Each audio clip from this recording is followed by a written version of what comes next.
آغاز بزرگ صبح نو را با همه شما بینندگان عزیز شد باش میگویم و امیدوارم که روزی خود را خوب آغاز کرده باشید و همین گونه چند دقیقتون را چون همیشه با شنیدن خبرهای تازه تاجیکستان و جهان و با دیدن من شعله گلخوجه از آزادی ویدیو کانال رادیو آزادی در یوتیوب میبخشید.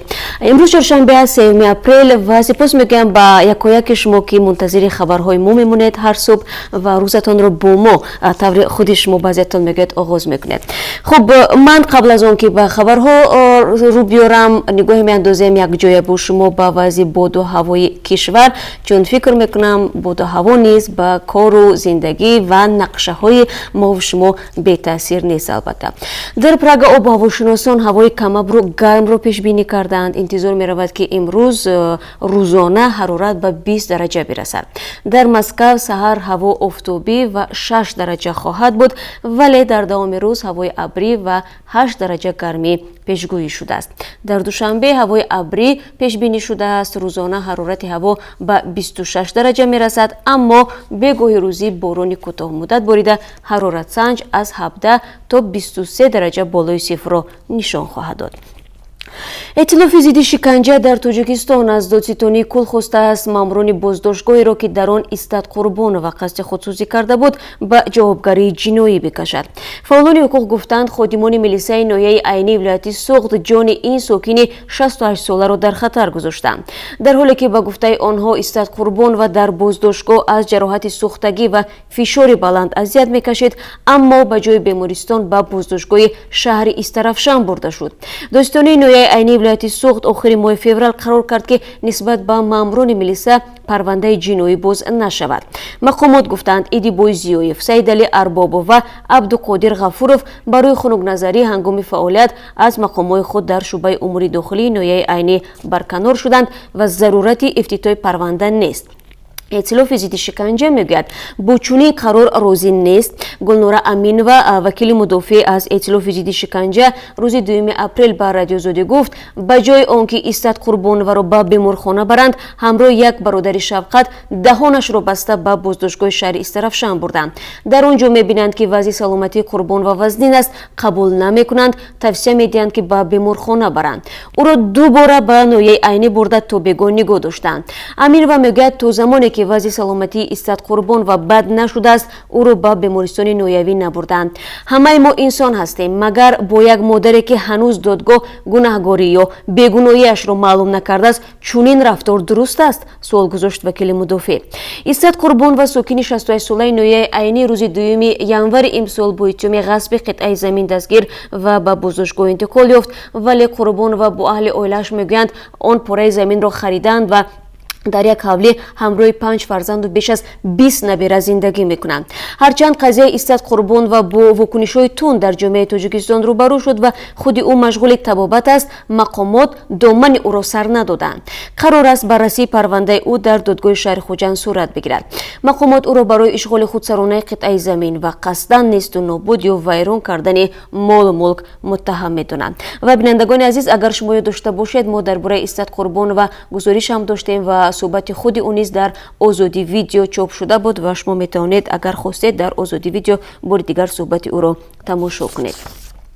کمیته دولتی سرمایه‌گذاری و اداره اموال دولتی تاجیکستان کارخانه گلستان دوشنبه را 24 میلیون و 220 هزار سومانی معادل 2.5 میلیون دلار آمریکایی نرخ کرده است. یک مسئول کمیته سرمایه‌گذاری گفت عین زمان کارخانه مال دولت است و 100% سهمیه‌هایش به فروش گذاشته شده است. این هم صحبت ما نگفت که تا به حال چند سرمایه‌گذار خواهش خرید کارخانه را کرده است، اما بنا به گفته مسئولان این کمیته مزایده زمانی میتواند برگزار شود که یک چند نفر خواهش خریدن کارخانه را اظهار کنند تا در شرایط رقابت پذیر سهمیه ها فروخته شوند. این کارخانه دوزندگی که قبلا به نزدیکان زید سعید وزیر پیشین صنعت و رهبر حزب ثبت نشده تاجیکستان نو و دمیتری فرتاش سرمایه‌داری اوکراینی تعلق داشت باری چهارم به فروش گذاشته می شود. مقامات قبلا گفته بودند که کارخانه در مزایده های گذشته خریداری نیافت. حکومت باری اول سال 2014 این کارخانه را با نرخ 32 میلیون سومانی به فروش گذاشته بود. تحلیلگران سالها باز خریدار پیدا نکردن کارخانه دوزندگی گلستان را که در مرکز شهر دوشنبه جایگیر است بناهایش مساحت بزرگی را اشغال میکنند به چند عامل ربط میدهند. از جمله عبدالملک قادرов تحلیلگر توجیک در صحبت با رادیو آزادی گفت سرمایه‌دارانی که از دایره نزدیک به عائله نیستند از خریدن این کارخانه پرهیز میکنند چون آنها گذشته این کارخانه را میدانند و قبلا آن به نزدیکان زید سعید تعلق داشت و اگر بخرند احساس میکنند که گویا به عدالت و حقیقت خیانت میکنند. قادرov گفت کارخانه دوزندگی گلستان در محل خوب پایتخت قرار دارد و نرخ بازاری آن این شب و روز خیلی بالاتر از نرخی است که دولت تعیین کرده است. دایره هایی که توان خریداری آن را دارند مخصوص منتظرند که کارخانه چند بار خریدار نیابد و در نهایت با نرخ نوچیز آن را از دولت بگیرند. در جهان فساد این یک سخمه آزموده نوچیز کردن نرخ کارخانه های دولتی و بعداً به دست آوردن آن است، ابراز داشت عبدالملک قادرov.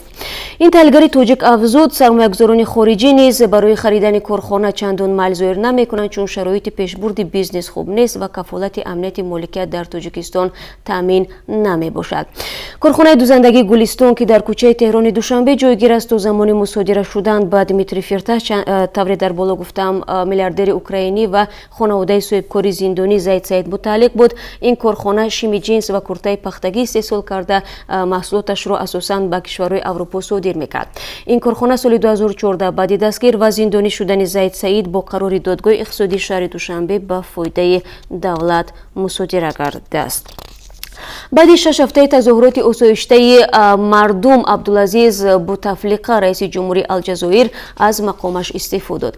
تلویزیون دولتی گفت رئیس جمهوری سال خورده که 20 سال باز رهبری الجزایر بود شورای کنستیتوسیونی را از قرارش خبردار کرده و گفته است که از روز 2 اپریل دیگر از مقام رئیس جمهور دست کشیده است.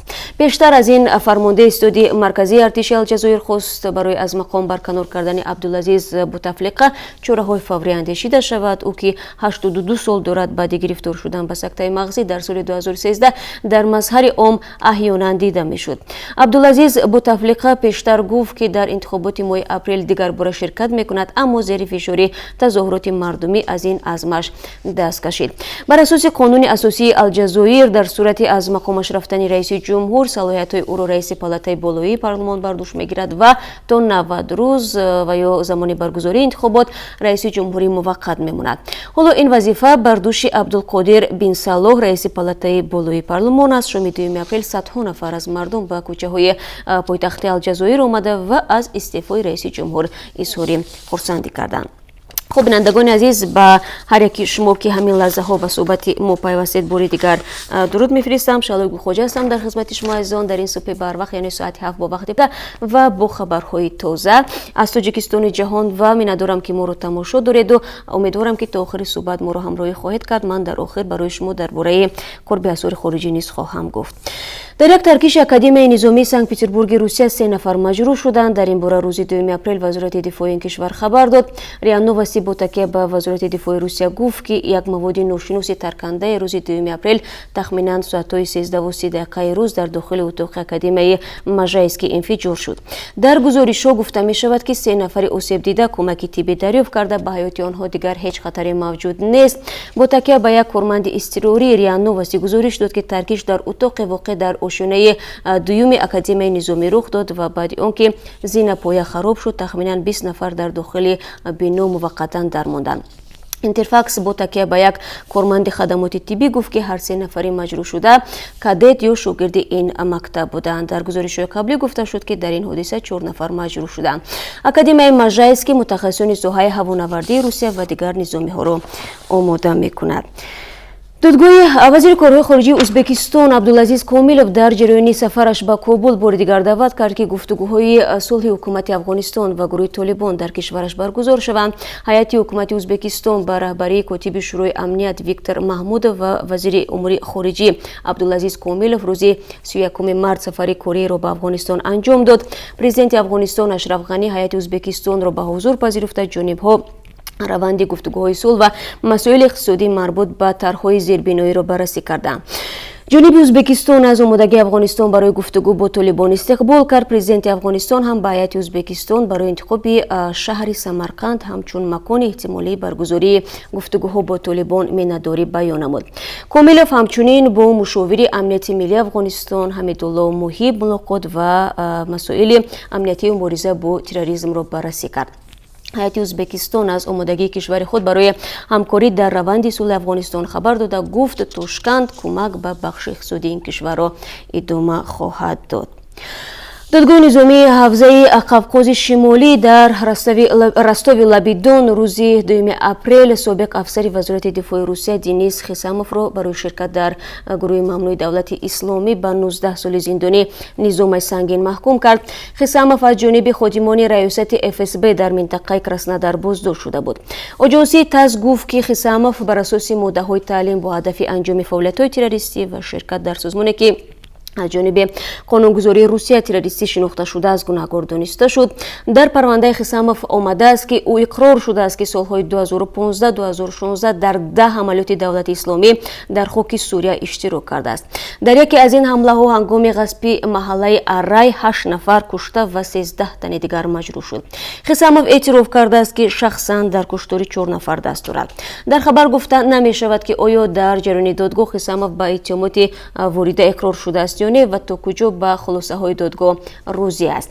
در خبر رسمی آمده است که کاپیتان خیساموف سال 2009 با خواهش خود از وزارت دفاع روسیه خارج شده تجارت خود را باز کرد. بعداً گویا در مسجد با یک شهروند تاجیکستان شناخته شد که با فروش پولهای قلبکی مشغول بود. ماه می سال 2015 در ولادیمیر همراه با این شهروند تاجیکستان بازداشت و با پرداخت 500,000 روبل پیش از برگزاری مرافعه سودی آزاد گردید.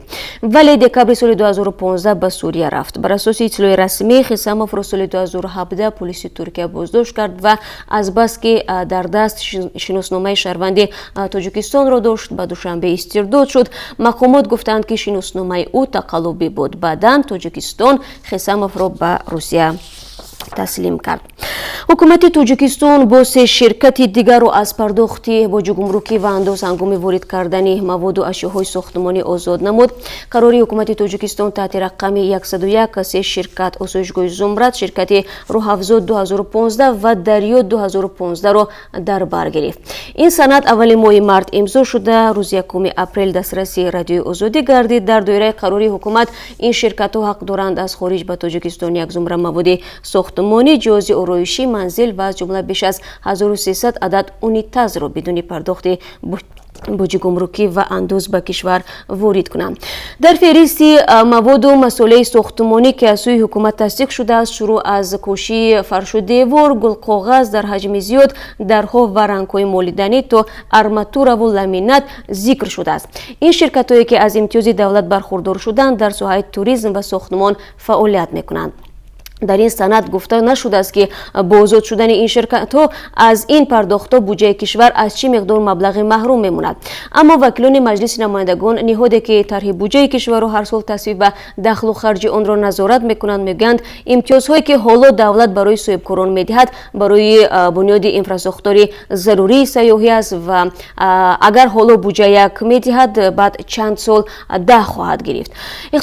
اقتصاددان ها و صاحبکاران در تاجیکستان میگویند اقدام دولت برای دستگیری صاحبکاران با راه سبوکی دادن به آنها قابل دستگیری است، اما ناظران میگویند در تاجیکستان بیشتر شرکت‌های نزدیک به حکومت و یا به اصطلاح خیشان از امتیاز برخوردار میشوند ولی درویشان مجبورند اندازها را به پورگی بپردازند. خب بینندگان عزیز، رسیدیم به تقریبا پایان صحبت و من در این قسمتی صحبت بازم تبریک وعده دادم از قرب اسعار خارجی در بانک‌های تاجیکستان میگم که از سوی بانک ملی برای امروز تعیین شده است. به همین ترتیب $1 با 9 سومانی و 43 درم، 1 یورو با 10 سومانی و 57 درم و 1000 روبل روسی با 144 سومانی و 20 درم امروز خریده و فروخته می شود و شما که بینندگان عزیز میپرسید که فرق قرب روبلی که ما میگوییم از بانک ها دیگر هست و فرق میکند، تفاوت دارد. من به سهم شما میرسونم که ما هر صبح قرب روبل رسمی رو از وبسایت رسمی بانک ملی برای شما میگوییم و شما نیز میتونید اگر با قرب پستر برای شما هنگامی عوض کردن پول دادن میتونید در سایت این بانک یک بخشی است که بخش شکایت است، اونجا شکایت کنید. درباره کمبود برق در تاجیکستان بازم یکی از سوال‌های دیگری شما هست و قبل از صحبت نوید بامدادی به من زیاد نوشتید. من بار دیگر به شما تاکید میکنم بینندگان عزیز که ما در این باره تقریبا یک روز پس گزارش داریم و دیروز هم در این باره یک صحبت از قبل رئیس خدمات مطبوعاتی برقی شرکت برای شما پیشنهاد شده بود و شما میتوانید این صحبت رو در آزادی ویدیو تماشا کنید. کانال ما در یوتیوب همین گونه در برنامه خبری نیز ببینید و از این پیشتر نیز گزارش‌ها نیز دسترسی شما هستند و قرار است که امروز باز یک میزگیر نیز در این موضوع به شما بینندگان عزیز پیشنهاد شود و شما میتونید آن رو همین طوری گفتم در آزادی ویدیو تماشا کنید و من با شما خداحافظی نمیکنم. بعد از تقریبا 3 ساعت دیگر با صحبت داریم که من برای شما سرخط خبرهای روز رو تقدیم خواهم کرد و همین گونه برنامه خبری نیز در پیش است. ساعت 1 با وقت پراگ در بخش مستقیم در آزادی ویدیو کانال ما در یوتیوب. تماشای برنامه رو از دست ندید و تا صحبت بعدی خدا نگهداری شما.